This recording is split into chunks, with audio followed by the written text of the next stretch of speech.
And what's up, everybody? Welcome to AllertonAv.com. I'm Chad, and I'm joined by Jason today. We're going to run down Microsoft E3 2016 press conference for you guys. And we're going to start off, because everything already got fucking leaked anyways, but we're going to start off with Forza Horizon 3, which just got talked about. And when we saw it, we were talking about how awesome it is to see another Horizon, because the other Forza games just I'm not a big fan of the other Forza games, but Forza Horizon is like the fun version of Forza, where you're out there like racing and doing weird stuff. And this actually looks really awesome with the different trucks and the different off-road vehicles. The buggies, the buggies, yeah. And like getting and now they're like really pushing 4-player co-op and like getting people together and how seamless it's going to be. So Forza Horizon 3, it's coming. It's going to be amazing. I remember buying Forza Horizon 2. Because I wasn't sure about the Horizon games. I got it for like $6 at like a fucking holiday special, and I was super excited about it, and I loved it, dude. So I'm totally on board with Forza Horizon 2. Yeah, me too. Other game, dude, that we've been talking about for a while, and we haven't seen anything since last E3, and we finally get it, and super disappointing. Recore. Yeah, man. Like, what happened with that one? I think I was just like thinking, man, Mass Effect style, a grand epic scale, and it's more of like an indie arcade game style. Like you're jumping around, you get a bunch of little robots to use. The robots are neat. I love robots, but it's just not the adventure and the scope that I was thinking that they made it out to be, I guess. Yeah, well, they had this cool hype video, and the hype video was just a CG, and it just like gave you this really interesting looking story. But then you get in there and see the game, and it's like the graphics are kind of like meh, and maybe some of the gameplay stuff is interesting, but it's just, man, that game was totally disappointing. It was one of the ones I was most bummed out about coming out of that conference. It could be a good platformer. Like, it could have the good platforming, because it does have some of the special abilities. There's some cool stuff, like when you're like shooting on the robot and you're catching it and stuff like that. Pretty rad, but for the most part, Recore is a total miss, man. Dude, but not a total miss. Again, another leak. Poor Xbox, dude. Everything we talk about. Every single thing they had, dude. Dead Rising 4 is coming, man, and they showed off some gameplay from it. We had just seen leaked images and stuff like that, but now we get to actually see it, dude. Christmas is coming. Christmas is coming, and so is Negan, apparently. Yeah, dragging the bat, dude. I like the nod to Negan on that. But yeah, it's going to be in the same wall that the original one was in, but it's going to be the holiday season. Tons of new weapons, tons of new gear. He's in like a power armor suit, which is pretty fucking awesome, swinging a sledgehammer. Dude, I don't know about you guys, but anything with a Christmas theme is awesome to me. I was just thinking about like that. The Die Hard with the Christmas, Gremlins with the Christmas. Like, you put anything in a Christmas theme for me, and I'm all in. And this has it, and it looks awesome. Yeah, dude. Hashtag Frank is back. I don't know if I'm excited to play as Frank again. I mean, he's cool, but you know what? They haven't really developed the other guys when they did do it, so it's not. To me, it's not. You know, and I'm a little. It's always been Frank for me. So I'm super excited about Dead Rising 4, right? Because I love Dead Rising, but part of me is actually kind of bummed out that they're going back to the mall. It's like there's this. It's the same thing with Walking Dead. I'm like, I want to see the rest of the world. Like, what's happening in Paris? What's happening in Japan? Like, there's so many interesting stories they can tell for Dead Rising, and going back to the same one with the Christmas setting doesn't really hit a home run for me. Man, but I'm on the other edge of it, because I love the idea of zombies in a mall and all the zany shit you can get from a mall. Yeah, but like, what about... they went outside the mall in the last one, and it wasn't as wild, because you're running through streets. Park? Oh, okay. Now you got it. Right? Like, what about a mall in Japan? Like, what about a mall like in a different, like an outdoor mall and like somewhere else? Like, there's like a million different things you can do. Either way, it looks fucking awesome. Yeah, dude. You'll be able to head outside, dude. They got tons of new vehicles, tons of new weapons. It's going to be amazing. Yeah, man. I'm hyped. So we got, dude, Dead Rising 4, and then another game that I'm super jacked for, Scalebound, is shown off. Yeah. And they just started going buck wild with Scalebound, dude, just showing like all sorts of the multiplayer stuff. Riding on, dude, I actually thought the riding on the dragon stuff was really cool. I didn't expect it to be as crazy as it was. Like, you just call it out, you hop on top, you're shooting fireballs out of the damn thing, dude. Yeah. Laying waste to this giant creature, and the size and the scope of it, dude, is like. The scale of Scalebound is pretty endless. It's pretty neat. And it puts, dude, it's like the Monster Hunter I wanted. Like, Monster Hunter always has like the janky kind of graphics, and then this is like epic scale, dude. Hopefully it's got that kind of feel to it. But yeah, we kind of finally get to see some more of the Scalebound gameplay, dude. It's not going to be out this year, unfortunately. 2017, guys. Everything's 2017. Yeah, this is the year of the 2017. We also got some gameplay footage from Rare, dude.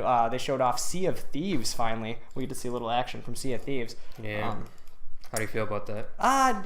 I'm still on the fence. I know it's Rare and it could be really awesome, but I'm just not completely sold on the whole pirate gimmick yet. Yeah, I'm not sold on that game because it's just like doesn't it kind of look like a janky World of Warcraft style pirate? It looks terrible. It doesn't look cool to me at all. Yeah. I'm sorry, right? Like, this is the best rare game at E3 is Ukulele, unfortunately. And they have nothing to do with it. So yeah, Sea of Thieves, we got to actually finally see some gameplay for it. We'll actually get our hands on it this week, and we'll let you guys know actually how it plays, and not just, by checking it out. But unfortunately, the gameplay isn't kind of too exciting, especially when the guy hits the side of the boat and falls into the water. Yeah, maybe we're gonna. Maybe we'll play it and then we'll be like, oh my god, this is so amazing. It'll be like one of our favorite games of E3. It's gonna pull a Splatoon on me, dude. Yeah, but from first impression, We also got some footage from State of Decay 2, the announcement of State of Decay 2.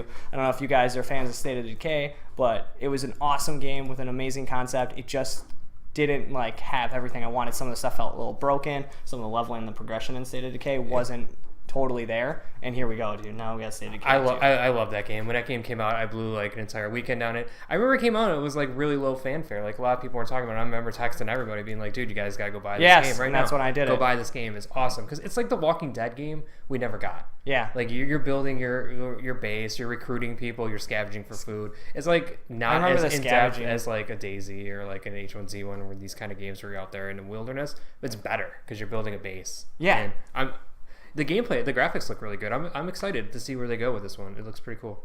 And we don't have a release date for that for you guys either, unfortunately, man. We ain't got 2017. Yeah, everything's in 2017, too. We got Halo Wars 2 announced right after that. I haven't played Halo Wars. I don't know if you're a big Halo Wars fan at all. Not a big Halo guy. But another strategy game, Halo Wars 2, it's coming out for you guys. I ain't got much to talk about Halo Wars, dude, unfortunately. But no, I don't care about it. Yeah, so it's like an RTS that they wanted to put on Surfaces and stuff like that. It's on all the mobile tablets, devices. dude. It's not exciting to me. One of the things that I thought was going to be amazing, dude, Tekken 7 announcement in the trailer that led up to Tekken 7 teased me with Akuma, and I thought we were getting the Street Fighter Tekken deal going on. And I also realized that I'm not a fan of the Tekken gameplay. Once the gameplay hit again, Tekken 1, Tekken 2, totally loved it, and then I saw this, and I was just like, I don't know. I like my games to be fast nowadays. I like my Street Fighters, my Mortal Kombats. And the gameplay, I don't know. It looks dated. Yeah. If that's weird. Street Fighter looks like Street Fighter back in the day, but they've made it where it's not dated. And this just feels like, oh, this is a game from the 90s, and they haven't really done anything to it. Dude, totally. And we get Injustice, we got Mortal Kombats, we're just fast, fluid Street Fighter. So this just look janky. Dude, we'll have to see what the roster looks like, see where they go with it. We also got the announcement that everyone knew, the Xbox One S is coming out. $299, it's going to be upgraded. They also talked about Xbox One Scorpio, which is going to be the 4K upgradable one, 2017, which is supposed to be the most powerful unit out there. They're calling it the Xbox One, Scorpio, but let's be honest, it's probably the Xbox 2, because it's going to be a new system, 8 cores on it, it's going to be ridiculously it's going to have the new innards, but it's going to play all the old games, so it's not going to be a true upgrade. It's more like a 3D or a 32X for the Sega, you play some games your friends can't. Don't you wish you had that crazy little adapter you just had to plug into the side of the damn thing, dude? Yes. I wish my Xbox was modular, dude, and I could just keep adding things to it and growing it. That'd be awesome. And that was their last big announcement for the Xbox Microsoft press conference. Unfortunately, there wasn't much surprises going on. One of my favorite parts of it that we're not talking about is the controller. Being able to build your own controller. Oh my gosh, it's the only surprise. The only surprise, and the one thing I thought was actually kind of cool.